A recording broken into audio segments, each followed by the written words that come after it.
You know 'em, the baby boomers.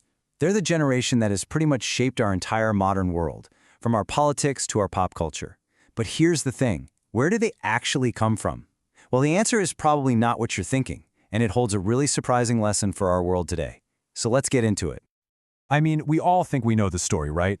The war ends, millions of soldiers come flooding home, they reunite with their sweethearts, and boom, a massive new generation is born. It's a simple, romantic story, and it makes perfect sense. Except that story, it's almost completely wrong. The real story is way more complex, and honestly, way more interesting. It didn't start with victory parades. Nope, it started smack in the middle of the Great Depression. So if it wasn't the end of the war that kicked off the boom, what was it? Okay, so first up, let's just completely dismantle that neat, tidy post-war story. Because when you actually look at the facts, it doesn't add up. All right, check this out. This is probably the biggest hole in the whole theory. After World War I, millions of soldiers also returned home to their families. The setup was pretty much identical, right? But the result? Nothing. Zilch. No baby boom. That right there tells you something else had to be in the mix the second time around. And it gets even weirder when you look at the actual timeline. See, the numbers show that fertility rates were already starting to creep up in the mid-1930s. By 1940, countries that weren't even fighting in the war, places like Ireland and Switzerland, were already having their own baby booms. This whole trend was already happening way before the war was even over. So that brings us to the most, just totally backwards part of this whole story.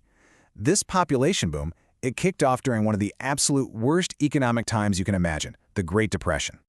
And just to put in perspective how wild this is, in 1933, at the very peak of the Depression, unemployment hit a mind-blowing 25%. Think about that. 1 out of every 4 people who wanted a job simply couldn't get one. And it wasn't just jobs. The entire U.S. economy had shrunk by almost a third. It was just total economic devastation across the board. So here's the big question, the real puzzle. Why in the world would anyone decide, hey, now's a great time to have kids, when there are no jobs, no money, and the future looks incredibly bleak? It just flies in the face of everything we think we know about family planning. Well, the answer, it turns out, is all about psychology. You have to put yourself in their shoes. For a generation that grew up with literally nothing, during the Dust Bowl and the Depression, things could only go up from there. It couldn't get any worse, right? And that created this really unique kind of gritty optimism, a feeling that, hey, we have nothing to lose, so now's the time to build a future. Okay, so if the boom was already starting before the war, then what part did World War II and everything that came after actually play in the story? This is the key. The war wasn't the match that lit the fire. It was like pouring gasoline on a fire that was already burning. The prosperity and all the government support that came after the war, they didn't start the trend, they just supercharged it. They turned a little flicker into a full-blown inferno. And the GI Bill? Oh man, that was a total game changer. It wasn't just some thanks for your service pat on the back. It was this massive social safety net that basically de-risked starting a family. Suddenly you had help with finding a job, getting a house, going to school. It took away a huge amount of the financial stress. And it wasn't just the GI Bill either.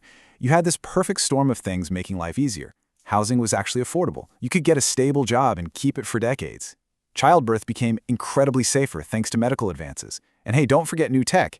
Getting a refrigerator, which seems so basic to us, was a huge deal that freed up so much time at home. It just became way, way easier and more secure to raise a family than it had ever been before. But wait, there's more. Economics and government policy, that's only part of the equation. There's one more piece to this puzzle, and it's a really critical one that often gets overlooked. What was going on with women in the workforce? So, there's this really fascinating theory out there. Think about it. During the war, an entire generation of older women went to work and got a ton of valuable job experience. Then the war ends, and a new, younger group of women enters the job market. But who are they competing against? They're up against these super experienced women and all the men coming home from the war. So for a lot of them, the more viable option was to focus on family and become homemakers, which, you guessed it, just added more fuel to the baby boom. Okay, so we have this perfect storm of psychology, economics, and social shifts. So what broke the spell? Why did the boom finally go bust? Well, it wasn't just one thing. It was a few big things all hitting at once. First, technology, the birth control pill. That gave people direct, reliable control over family size for the first time.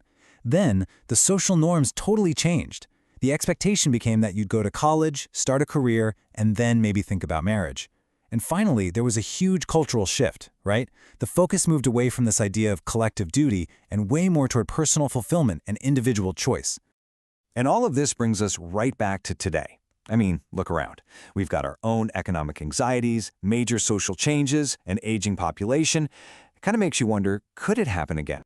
Well, there are a few interesting little glimmers. Bank of America, for instance, pointed out that after births dipped during the pandemic, they actually bounced back. We saw a rise of over 3% in just 1 year. It's like a tiny echo, maybe, of a population rebounding after a major crisis. But let's pump the brakes for a second, because the bigger picture, the overall trend, is going in the complete opposite direction. In fact, the CDC says the U.S. birth rate recently hit its lowest point since 1979. So, yeah, we are nowhere near another boom. And this really gets to the core of why things are so different now. The anxiety might feel the same, but the underlying situation is completely different. That Depression-era generation had a less-to-lose mindset. Today, it's more of a fear of loss anxiety, you know? People are worried about losing what they have in a shaky gig economy. And housing? It's a huge hurdle now, not an easy dream. The kind of economic safety nets that made the first boom possible, they just don't exist in the same way today. So that leaves us with a really big question. Remember, the original baby boom wasn't born out of good times and prosperity. It came from a very specific, very human response to incredible hardship. And as we navigate our own era of anxiety and disruption, you have to wonder, what kind of unexpected psychological shifts are happening right now under the surface, and what kind of world are they going to build?